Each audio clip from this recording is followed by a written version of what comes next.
Arsenal comeback ke posisi 2 klasemen. Seko Fofana resmi bergabung ke Rennes. Luka Modric tinggalkan Real Madrid akhir musim. Suwon FC resmi lepas Pratama Arhan.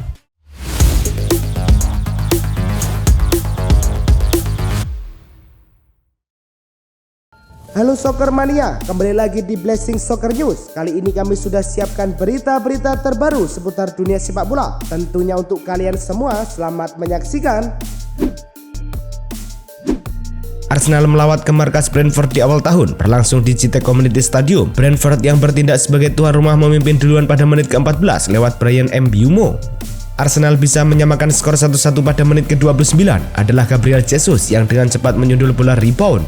Arsenal berbalik unggul 2-1 pada menit ke-50 lewat gol Mikel Merino. Ia berhasil menyambar bola liar di depan gawang. Hanya selang 3 menit, Arsenal menambah gol lagi untuk membuat skor menjadi 3-1. Gabriel Martinelli yang melesakkannya ke pojok kiri gawang. Dengan tambahan 3 poin, Arsenal menempel Liverpool dengan selisih 6 poin di klasemen Liga Inggris. Arsenal punya 39 poin di urutan kedua. Arsenal memulai tahun 2025 dengan gemilang, meraih kemenangan 3-1 atas Brentford dalam laga derby London. Kemenangan ini menandai lanjutan performa impresif mereka di Premier League tahun 2024, di mana Arsenal tidak pernah kalah dalam pertandingan melawan tim-tim London dengan catatan 8 kemenangan dan 2 hasil imbang. Arsenal telah mengumpulkan 14 poin dari derby London musim ini, menjadikannya tim dengan performa terbaik di pertandingan-pertandingan tersebut. Kemenangan ini juga menjadi sinyal positif bagi para penggemar bahwa tim mereka siap untuk menghadapi tantangan di tahun yang baru. Gabriel Jesus menunjukkan performa gemilang dengan mencetak 6 gol dalam 4 pertandingan terakhirnya di semua kompetisi. Terbaru, ia berhasil menyamakan kedudukan dalam pertandingan melawan Brentford yang berakhir dengan kemenangan 3-1 untuk Arsenal. Dengan penampilannya yang mengesankan ini, Jesus tidak hanya menjadi pencetak gol, tetapi juga dinobatkan sebagai pemain terbaik dalam pertandingan tersebut.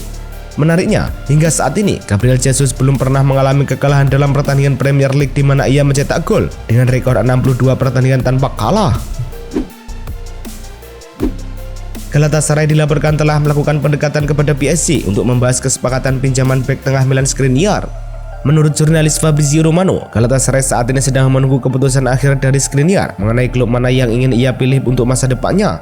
Skriniar mengalami kesulitan untuk mendapatkan tempat di tim utama di bawah pelatih Luis Enrique. Ia hanya tampil 5 kali di Liga Prancis musim ini. Dengan situasi yang tidak menentu di PSG, Galatasaray berharap dapat memanfaatkan kesempatan ini untuk mendatangkan Skriniar dan memberikan dia waktu bermain yang lebih banyak. FC Nantes telah mengumumkan penandatanganan kiper veteran Anthony Lopes yang sebelumnya menghabiskan 24 tahun karirnya di Olympique Lyonnais. Kiper berusia 34 tahun bergabung dengan Nantes setelah mengakhiri kontraknya dengan Lyon, di mana ia mencatatkan hampir 500 penampilan. Di Nantes, Lopes akan bermain di bawah pelatih Antoine Kombouaré dan akan bersaing dengan kiper lain seperti Alban Lafont dan Patrick Carlgren. Dengan pengalaman yang kaya, Lopes diharapkan dapat memberikan kontribusi signifikan bagi Nantes yang saat ini berada di posisi ke-14 Ligue 1. Stade Rennes telah mengumumkan secara resmi bahwa mereka telah merekrut gelandang Seko Fofana dari klub Arab Saudi Al Nassr dengan nilai transfer mencapai 20 juta euro. Pemain berusia 29 tahun ini telah menandatangani kontrak berdurasi 4,5 tahun yang akan mengikatnya hingga 2029. Fofana sebelumnya dipinjamkan ke Al Ettifaq, di mana ia tampil dalam 29 pertandingan dan mencetak 2 gol. Bergabungnya Fofana ke Rennes menunjukkan ambisi klub untuk memperkuat lini tengah mereka, terutama di bawah arahan pelatih Jorge Sampaoli yang mencari pemain berpengalaman untuk meningkatkan performa tim.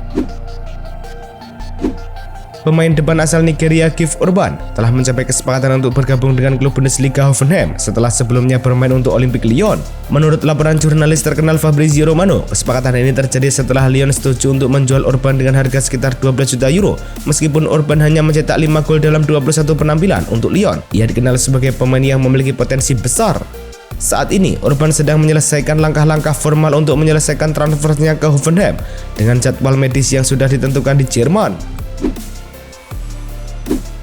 FC Utrecht kini tengah berupaya untuk merekrut kembali striker asal Pantai Gading, Sebastian Haller, dengan status pinjaman dari Borussia Dortmund.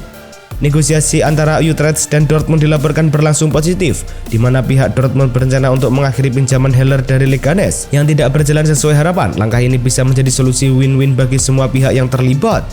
Haller sebelumnya mencatatkan kesuksesan di Utrecht antara tahun 2015 hingga 2017, dan kini ia terbuka untuk kembali ke klub yang pernah membesarkan namanya tersebut. Juventus mengalami kegagalan dalam upaya mereka untuk merekrut bek muda Antonio Silva dari Benfica. Tawaran awal yang diajukan oleh Juventus berupa pinjaman selama 6 bulan dengan biaya awal sebesar 5 juta euro dan opsi untuk membeli seharga 30 juta euro ditolak oleh pihak Benfica. Klub asal Portugal tersebut menginginkan setidaknya 40 juta euro untuk melepas pemain berusia 21 tahun ini. Meskipun Juventus berencana untuk mengajukan tawaran baru, Benfica tetap teguh pada pendirian mereka untuk tidak menjual Silva dengan harga di bawah yang ditetapkan. Klub Serie A Como sedang dalam tahap akhir negosiasi untuk merekrut pemain sayap muda Assane Diao dari Real Betis. Kesepakatan ini diperkirakan bernilai lebih dari 11 juta euro dan saat ini kedua klub sedang menyelesaikan rincian akhir dari paket transfer tersebut. Pelatih Cesc Fabregas memainkan peran penting dalam proses ini dengan berbicara langsung kepada Diao yang semakin mempercepat penyelesaian transfer ini. Diao yang berusia 19 tahun sebelumnya menjadi target beberapa klub Eropa, namun kini tampaknya akan melanjutkan karirnya di Italia. Fiorentina telah mengajukan tawaran pertama untuk Luis Henrique, bintang muda asal Brazil yang saat ini bermain untuk Botafogo. Namun, tawaran tersebut ditolak karena Botafogo dan Textor Group menginginkan lebih dari 30 juta euro untuk melepas pemain yang baru saja dinobatkan sebagai pemain terbaik Copa Libertadores tahun 2024. Meskipun Fiorentina menjadikan Luis sebagai target utama mereka, proses negosiasi diperkirakan akan berlangsung sulit mengingat tingginya permintaan dari pihak Botafogo. Negosiasi antara Fiorentina dan Botafogo masih terus berlanjut dengan harapan kedua belah pihak dapat mencapai kesepakatan yang memuaskan. Luka Modric, gelandang veteran Real Madrid, diperkirakan akan meninggalkan klub pada akhir musim 2024-2025. Menurut laporan dari Eduardo Inda melalui Real Madrid Confidential, klub telah memutuskan untuk tidak memperpanjang kontrak pemain asal Kroasia tersebut yang menandai akhir dari perjalanan panjang dan suksesnya di Madrid. Meskipun pada usia 39 tahun, Modric masih dianggap sebagai salah satu pemain kunci. Real Madrid berencana untuk meremajakan lini tengah mereka dengan pemain-pemain yang lebih muda sebagai bagian dari rencana masa depan klub. Antoine Griezmann dilaporkan mempertimbangkan untuk meninggalkan klub pada musim panas mendatang, meskipun kontraknya masih berlaku hingga 2026. Menurut laporan dari Diario AS, Los Angeles FC menunjukkan ketertarikan yang besar untuk merekrut pemain berusia 33 tahun ini. Atletico Madrid tidak akan menghalangi keputusan Griezmann jika ia memilih untuk pergi di akhir musim, meskipun masih belum jelas apakah klub akan menerima tawaran di bawah klausul rilisnya. Griezmann diharapkan akan membuat keputusannya mengenai masa depannya pada bulan Maret 2025. Wojciech Szczesny saat ini berada dalam situasi yang tidak pasti terkait masa depannya di Barcelona. Ia didatangkan sebagai solusi sementara setelah kiper utama Marc-Andre ter Stegen mengalami cedera serius. Meskipun Szczesny belum melakukan debut resmi, ia diharapkan dapat tampil pada pertandingan Copa del Rey melawan UD Barbastro pada 4 Januari mendatang. Masa tinggalnya di Barcelona akan sangat bergantung pada seberapa cepat ter Stegen pulih. Jika ter Stegen tidak siap kembali hingga awal musim depan, ada kemungkinan Barcelona akan memperpanjang kontrak Szczesny untuk jangka pendek. La Liga telah menghapus profil Dani Olmo dan Pau Victor dari situs resminya, termasuk nomor skuad mereka 20 dan 17. Keputusan ini diambil menyusul masalah batas gaji yang dihadapi Barcelona yang menghalangi klub untuk mendaftarkan kedua pemain tersebut untuk sisa musim ini. Pendaftaran sementara Olmo berakhir pada 31 Desember dan batas untuk pendaftaran resmi oleh Barcelona telah terlewat. Meskipun klub telah mengajukan lisensi baru kepada Asosiasi Sepak Bola Spanyol RFIF, sumber dari RFIF menyatakan bahwa mereka tidak dapat memproses lisensi tanpa persetujuan dari La Liga. Stoke City telah mengumumkan penunjukan Mark Robins sebagai manajer baru mereka, menggantikan Narcis Palak yang dipecat setelah hanya 19 pertandingan. Robins, yang sebelumnya menjabat sebagai manajer Coventry City, menandatangani kontrak selama 3,5 tahun dan akan mulai menjalankan tugasnya setelah pertandingan melawan Burnley. Stoke City saat ini berada di posisi 18 klasemen Championship dan Robins diharapkan dapat membawa perubahan positif bagi klub. Robins akan dibantu oleh Paul Nevin dan James Strawberry dalam upaya untuk mengangkat performa tim. Jarrod Bowen, kapten West Ham United mengalami cedera serius setelah mengalami patah kaki saat pertandingan melawan Liverpool pada hari Minggu. Cedera ini terjadi di babak pertama dan membuatnya harus ditarik keluar dari lapangan. Menurut pernyataan resmi klub, Bowen diperkirakan akan absen selama 2 bulan, yang merupakan pukulan besar bagi tim yang saat ini berada di posisi ke-13 klasemen Premier League. Bowen telah menjadi pemain kunci bagi West Ham, mencetak 6 gol dan memberikan 4 assist dalam 21 penampilan musim ini. Pemain depan Manchester United Marcus Rashford baru-baru ini menjadi sorotan media setelah laporan menyebutkan bahwa ia telah bertemu dengan sebuah agen untuk membahas kemungkinan transfer ke Arab Saudi. Namun, Rashford dengan tegas membantah rumor tersebut melalui akun Instagramnya, menyebut laporan itu sebagai konyol. Dalam pernyataannya, ia menegaskan bahwa tidak pernah ada pertemuan dengan agen dan tidak memiliki rencana untuk pindah. Situasi Rashford di Manchester United memang tengah menjadi perhatian, terutama setelah pelatih baru Ruben Amorim tidak memasukkannya dalam beberapa pertandingan terakhir. Pakar transfer asal Italia Fabrizio Romano memberikan pembaruan mengenai situasi Christopher Nkunku di Chelsea. Menurut Romano, klub London tersebut bertekad untuk mempertahankan Nkunku yang dianggap sebagai pemain penting dalam proyek mereka.